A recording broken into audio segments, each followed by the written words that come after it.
You're listening to the Love Over Addiction podcast.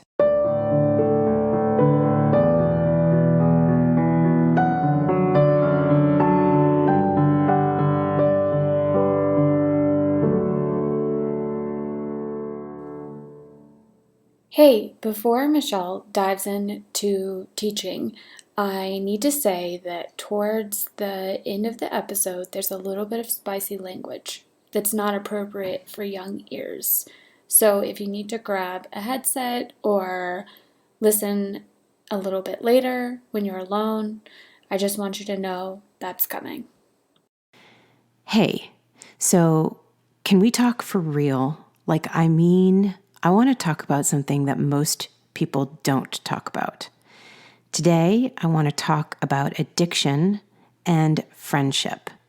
And since I ask you to be super vulnerable with me, I will give you the same respect and go first. So here's the truth. There was a time in my life where I was not good with female friendships.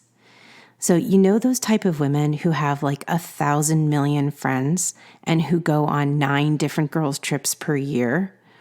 If you look at their social media, you see every other picture is with a group of women, and most likely they're different groups of women every time.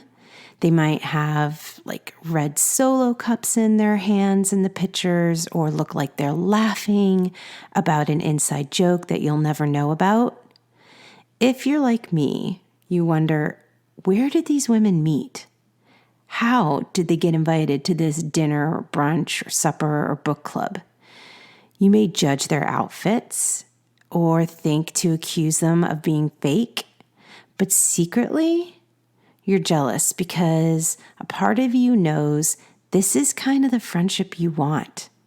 Maybe your vision of a friendship doesn't look exactly like a yoga retreat in Napa, but what appeals to you is a group of women that you can trust, that you can laugh with, who won't judge you.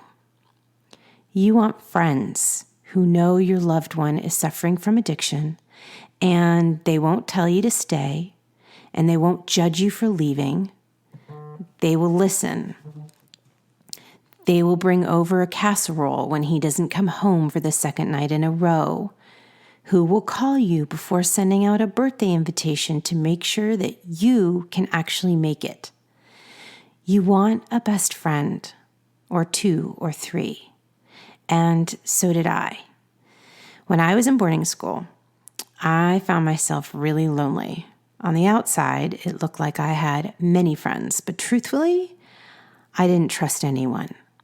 I was really good at listening and laughing with other women and helping them, but never once did I trust that someone would actually want to help me, to listen to me. So I created this very one-sided dynamic.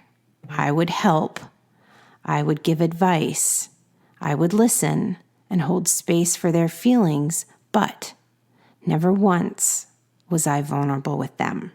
And looking back now, I can see how I thought that I had many friends. But if I really did, why was I left feeling so lonely? Because I hadn't learned yet that true friendship, not the Instagram friendship, but true friendship requires opening up. And when we, women who love someone suffering from addiction, walk around carrying that secret, we are isolating ourselves. We are unintentionally ripping ourselves off of not just a fulfilling and loving relationship with our partners, but also with other women.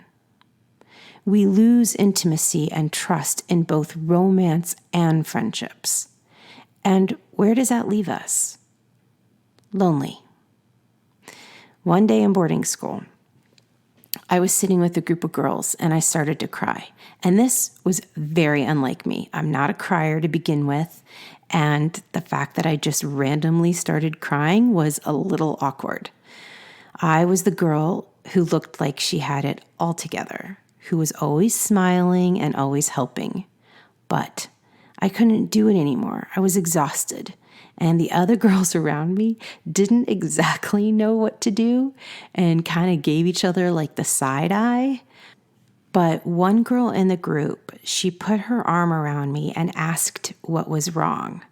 And for some reason, and I still do not understand why, because this is totally unlike me, I took a chance and I told her the truth. I said, I was lonely. I wanted a best friend. Yeah, I did. This girl who I had not spoken to but only a handful of times, who was older than me, she was super beautiful with long brown hair, who was on the equestrian team and was also the school president. She tenderly squeezed my arm and said, I will be your best friend. And there was something in her voice that assured me she wasn't saying this because she felt sorry for me. Instead, the tone in her voice made me think she was searching for a best friend too.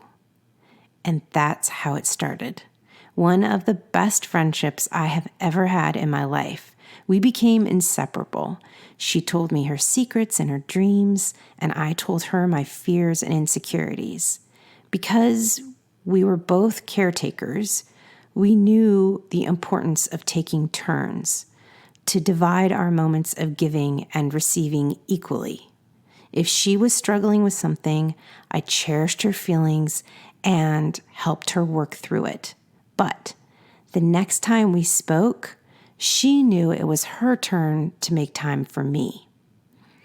And if I fell back into old patterns and made it all about her for too long, she would call me out, asking me hard questions and not letting me fall back into the routine of making it about everybody else.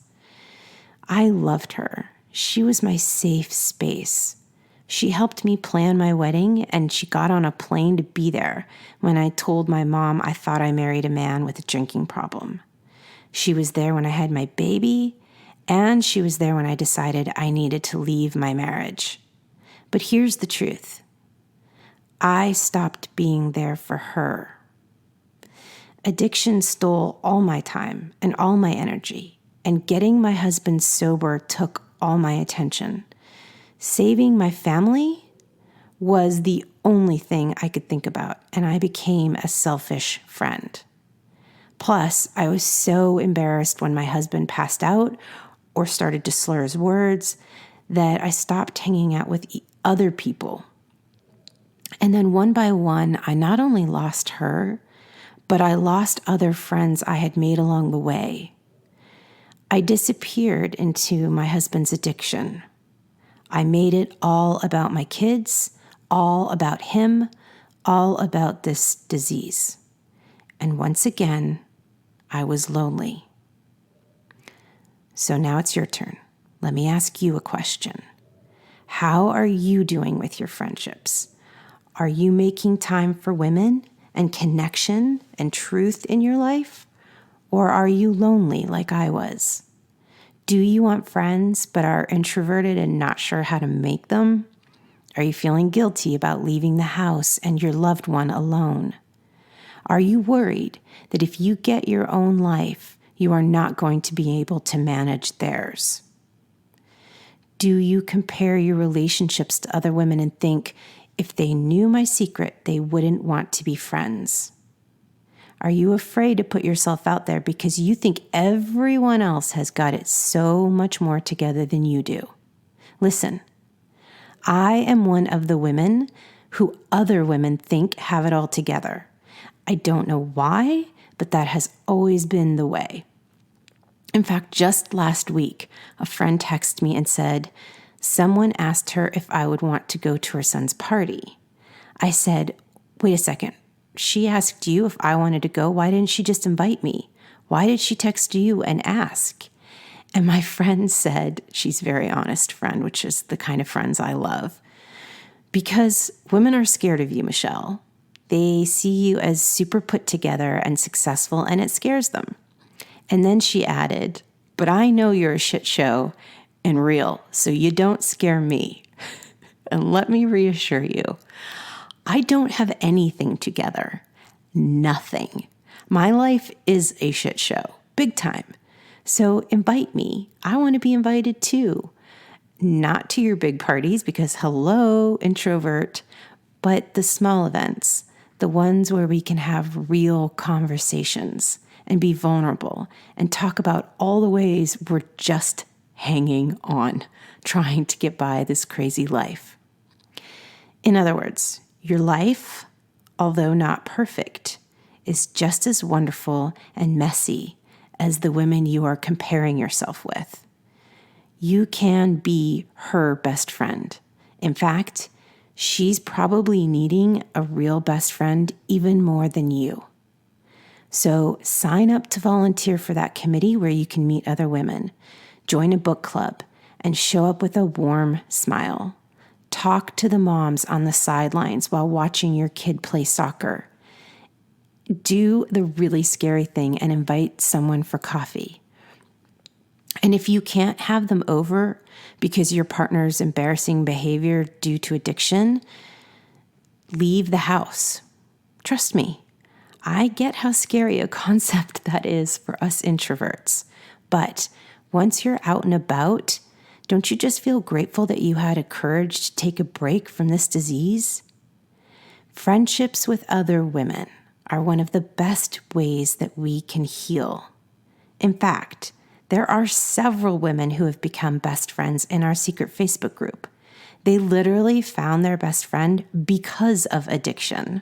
And that is why I often say, addiction can be the greatest thing that ever happened to us. We're keeping it short and sweet again this month. So here's what we have for you. If you haven't already, please subscribe to this podcast wherever you listen to your podcasts. And once you're subscribed, you'll never miss an episode. And if you're ready to take your healing to the next level, consider joining our Love Over Addiction program at loveoveraddiction.com/LOA. And lastly, we're featuring a free guide sheet all this month about boundaries and specifically when and how to reevaluate your boundaries and make sure they're still working for you. You can go to loveoveraddiction.com/July to get yours today. All right, we'll talk to you next week. This podcast is created for your support, encouragement, and entertainment with Michelle's personal thoughts and beliefs. From one woman to another, all bonded together by the fact we love someone suffering from addiction. This is not intended as a substitute for therapy or advice from a professional.